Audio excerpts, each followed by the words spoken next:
The desert wind moved like a whisper across the marble terraces of Riyadh, carrying with it a tension that no one could quite name, but everyone could feel. Inside the palace, beneath chandeliers that glittered like frozen lightning, a meeting was about to begin that could redraw the lines of global power.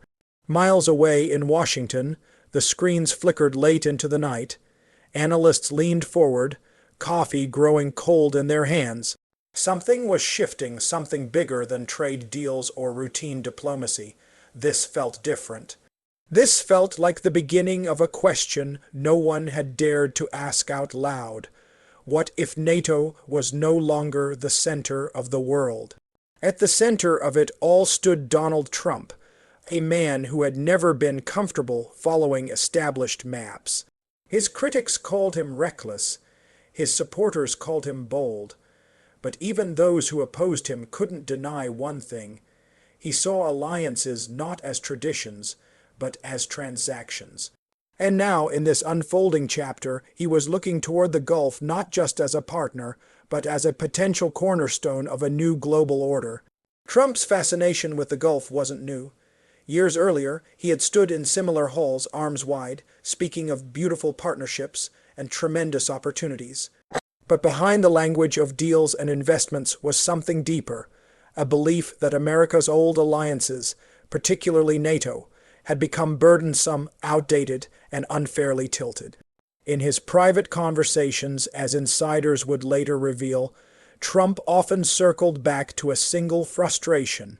"Why are we paying for everyone?" He would say, "Why are we carrying the weight?" And in those moments, the idea began to take shape, not fully formed but persistent. What if America didn't need NATO the way it once did? What if, instead, it built something new, something more flexible, more transactional, something rooted in regions where economic power was rising fast? The Gulf, with its wealth, strategic geography, and growing political ambition, seemed like the perfect candidate.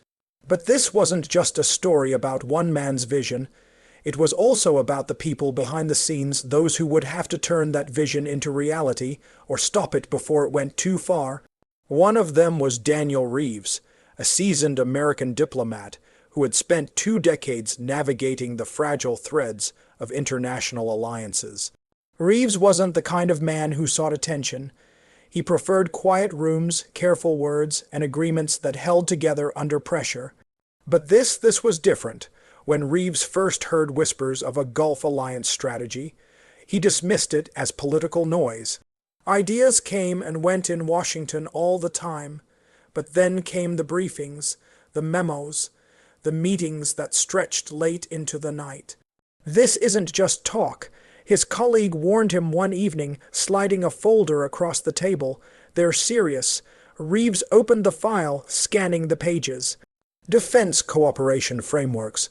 Economic integration proposals, joint security initiatives that, if realized, would create something remarkably similar to NATO, but centered in the Gulf. His stomach tightened. "Do they understand what this means?" Reeves murmured. His colleague didn't answer. He didn't need to, because the implications were enormous. Across the Atlantic, in Brussels, another figure was watching closely. Elena Moravec, a policy strategist at NATO headquarters, had built her career on one belief, that alliances weren't just about defense. They were about trust, history, and shared identity. For her, NATO wasn't just an institution. It was a promise, and now that promise felt uncertain. Elena remembered the first time she walked into NATO's headquarters as a young analyst. She had felt a sense of purpose, a belief that despite differences, nations could come together for something greater than themselves. But lately, the conversations had changed. Budgets, burdens, doubts, and now this, a Gulf alliance. One of her colleagues scoffed during a meeting. "It's not realistic." But Elena wasn't so sure, because she had seen how quickly the world could change. Back in Riyadh, the atmosphere inside the palace grew heavier as the meeting began. Leaders from across the Gulf sat around a long table, their expressions carefully controlled. Each of them brought their own ambitions, their own fears. For some, the idea of a closer alliance with the United States was appealing, a chance to strengthen security, to gain influence, to be part of something bigger. For others, it was more complicated, because alliances came with expectations, with commitments, with risks. And as the discussions unfolded, it became clear that this wasn't just about replacing NATO. It was about redefining what an alliance even meant. One subplot began to emerge quietly, almost unnoticed at first. A young Gulf policy advisor named Khalid al-Nasser found himself caught between generations. Khalid had studied in the United States. He believed in cooperation, in shared goals, but he also understood his region's history, its caution, its desire for independence. "This could be our moment," he said during a late-night conversation with a colleague, "but it could also be a mistake, or both," his colleague replied. Khalid didn't smile, because he knew how high the stakes were. Meanwhile, back in Washington, Daniel Reeves faced his own internal conflict. He wasn't opposed to change. He understood that alliances had to evolve, but he also knew what could be lost.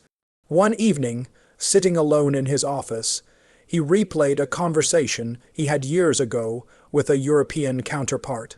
"Alliances aren't just about power," the man had said. "They're about trust, and trust takes decades to build, but only moments to break." Reeves stared at the city lights outside his window. Was this one of those moments? The tension reached a turning point when details of the strategy began to leak.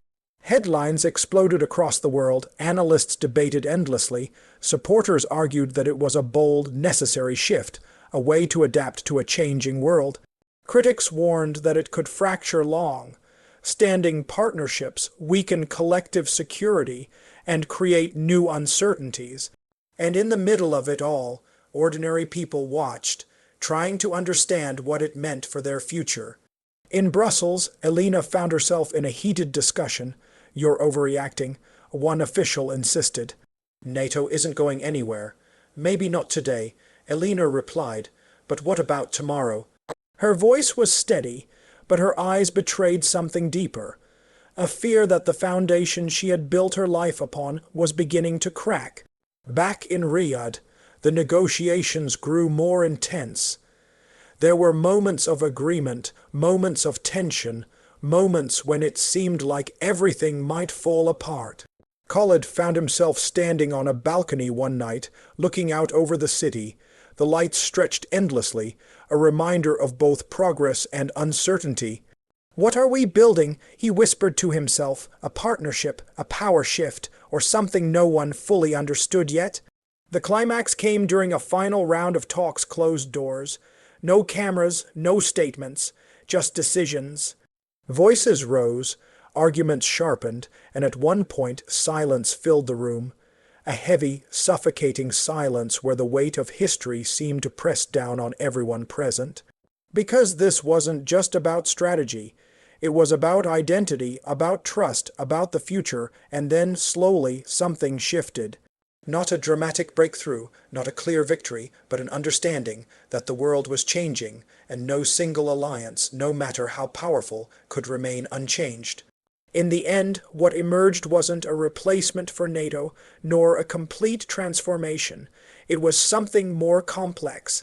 A recalibration, a recognition that the future would likely be shaped by overlapping partnerships, by regions stepping into new roles, by old alliances adapting rather than disappearing. For Daniel Reeves, it was a bittersweet realization.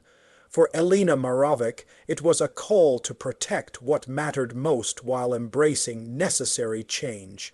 For Khalid al-Nasser, it was the beginning of a new chapter, one filled with possibility, but also responsibility. And for the world, it was a reminder that power is never static. It moves, it evolves, it challenges assumptions. As the desert wind continued to move across Riyadh, and the lights flickered in Washington and Brussels, one truth became clear. The question was never simply whether a Gulf alliance could replace NATO, the real question was how the world would redefine unity in an age where certainty itself was fading. And in that uncertainty lay both risk and hope.